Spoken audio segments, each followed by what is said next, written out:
Étape 1. Peindre le support. C'est bien cela, vous avez bien entendu. Il s'agit d'un dessin, pas d'une photocopie. En raison des lignes et des détails particuliers des billets de banque. Même copié sur l'imprimante la plus sophistiquée, la moire apparaît. Donc, pour créer un faux billet de banque, il faut d'abord un peintre. Et cet homme, Sonny, est un peintre très talentueux. Il va peindre un loonie avec les derniers éléments anti-contrefaçon. Ce n'est pas facile, car la nouvelle version de la roupie comporte beaucoup plus de détails. Par exemple, le col du manteau de Gandhi cache un code de sécurité extrêmement complexe. La tête de Gandhi sur le côté droit, le filigrane, le fil de sécurité à couleur changeante, etc. Sonny a dû reproduire tous les détails à la perfection. D'innombrables copies, d'innombrables raffinements. Il a finalement réalisé une copie parfaite de chaque partie de la pièce. Puis il les a collées ensemble. C'est ainsi que Sonny a dessiné le recto et le verso d'une pièce de 500 roubles. La deuxième étape, l'impression. Cette partie du processus est le point fort du frère de Sonny. Il connaît même les peintures mieux que la machine. Il photocopie d'abord le support. Puis il effectue une petite restauration. Puis il le polit encore et encore avec une bille de verre. C'est ainsi que les rayures des billets sont rendues plus réalistes. Il applique ensuite une couche de protection. Ensuite, il est cuit au four. Enfin, après le nettoyage, le support des billets est maintenant visible. Le billet est alors prêt à être imprimé. Mais malheureusement, les presses d'imprimerie étaient trop vétustes. Elles ne pouvaient imprimer qu'une seule couleur à la fois. Elles ne pouvaient donc imprimer qu'une seule couleur à la fois. Ils ont dû nettoyer la peinture, et la peindre avec une autre couleur, et imprimer à nouveau. Le processus est répété 4 fois. Un faux billet est finalement imprimé. L'étape suivante est de le découper. Cette étape est facile, parce qu'il dispose d'une machine à découper professionnelle.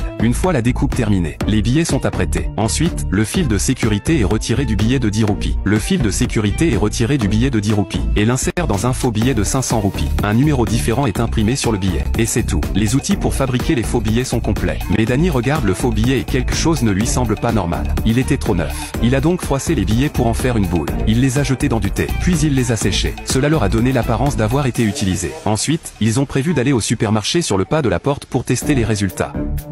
Un homme se rend au supermarché avec de faux billets de banque qu'il a fabriqués. Il décide de tester les résultats. Il tend nerveusement le billet au propriétaire. Il dit qu'il veut une bouteille de boisson gazeuse. Le patron s'apprête à aller chercher la marchandise. Il touche l'argent et quelque chose ne va pas. Il l'étire encore 2 fois. Il était sûr qu'il s'agissait d'un faux billet. Il a attrapé le bras du type. Son frère Sonny s'est précipité à son secours. Ils ont couru à une vitesse de 100 mètres. Ils ont réussi à s'échapper. De retour à la maison, Sonny n'arrivait pas à comprendre. Ils avaient fait une copie parfaite de la note. Comment ont-ils pu être reconnus tout de suite? Il dit à son frère de fermer les yeux. Puis il lui a tendu 3 billets. Il lui a demandé de dire lequel était le faux. Mais le frère les a reconnus d'un simple effleurement du papier. Ils se sont alors rendus compte qu'ils n'avaient pas utilisé le bon papier. Les 2 frères se sont donc mis à chercher partout un papier qui ressemble à un billet de banque.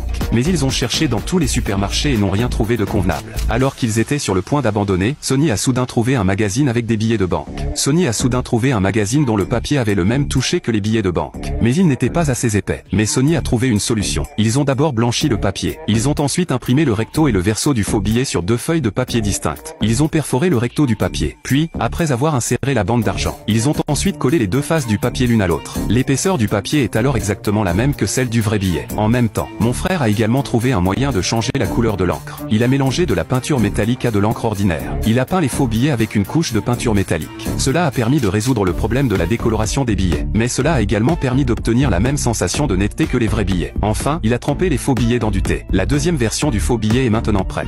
Les 2 hommes retournent au kiosque. Cette fois, c'est au tour de Sonny d'expérimenter. Il tend l'argent au propriétaire. Il était encore plus nerveux, alors que son frère était derrière lui, s'accrochant au bras de Sonny, prêt à s'échapper à tout moment. Mais à sa grande surprise, au lieu de cela, il a attendu que le patron lui offre un verre. Sonny est choqué. Il n'a pas réagi pendant un long moment. Ce n'est que lorsqu'ils sont montés sur le tricycle pour rentrer chez eux. Ils ont chanté et dansé avec excitation. Ils avaient réussi. Mais lorsque les faux billets de la paire sont apparus sur le marché, les ennuis n'ont pas tardé à arriver. Ils ont été arrêtés par la foule. Il a créé de faux billets qui ne pouvaient même pas être détectés par un détecteur de billets. Sonny mélange un faux billet avec de vrais. Il a ensuite demandé au patron noir de repérer les faux billets. Il a dit avec assurance: si tu le trouves, je me tuerai. Mais si tu ne le trouves pas, vous devez me passer une commande de 100 000. Le patron noir l'a regardé pendant un moment. Il n'a pas pu faire la différence. Il a arrêté de regarder. Il a dit à Sonny de sortir la fausse monnaie. Mais Sonny s'est penché sur la table et a regardé pendant longtemps. Il a souri et ri.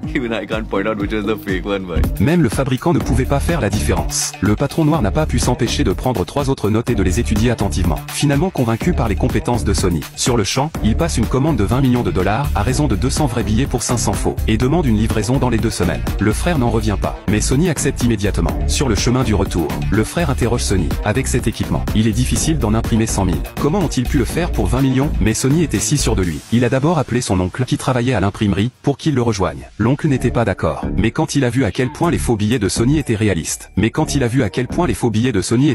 et qu'il en tirerait 2 millions de dollars, il n'a pu s'empêcher d'être impressionné. impressionné. Il ne pouvait qu'être impressionné. Et pour apaiser ses craintes, Sonny l'a même emmené dans un restaurant avec la fausse monnaie. Il a vu que le patron ne voyait rien de mal à la fausse monnaie. L'oncle était enfin rassuré. Il a accepté de se joindre à nous. Ensuite, Sonny a contracté un autre prêt auprès d'une banque. Sonny a contracté un autre prêt auprès d'un usurier. Il a acheté plusieurs machines d'impression et des séchoirs ultramodernes. Il ne restait plus que le papier. Et c'est là que le bâtiment blesse. Car le papier est un produit soumis à des restrictions. La papeterie ne peut pas le vendre sans une autorisation gouvernementale. Comme il ne pouvait pas l'acheter, les frères ont décidé de le voler. Sonny a découvert une papeterie qui n'avait que 3 gardes la nuit. Ils ont donc engagé un groupe d'hommes pour voler dans l'usine la nuit. Il s'avère que, il y avait un match de football ce soir. Tous les agents de sécurité étaient présents. Heureusement, Sonny avait assez d'hommes pour faire le travail. Après de nombreux combats, nous avons finalement réussi à contrôler les gardes de sécurité. Ensuite, Sonny s'est précipité vers l'entrepôt. Sonny s'est précipité dans l'entrepôt. Il a rapidement trouvé le papier pour les billets de banque. Pour ne pas éveiller les soupçons, ils ont pris un peu de tous les types de papier. Et c'est tout. Tous les préparatifs étaient terminés. L'étape suivante. Plusieurs personnes travaillent jour et nuit.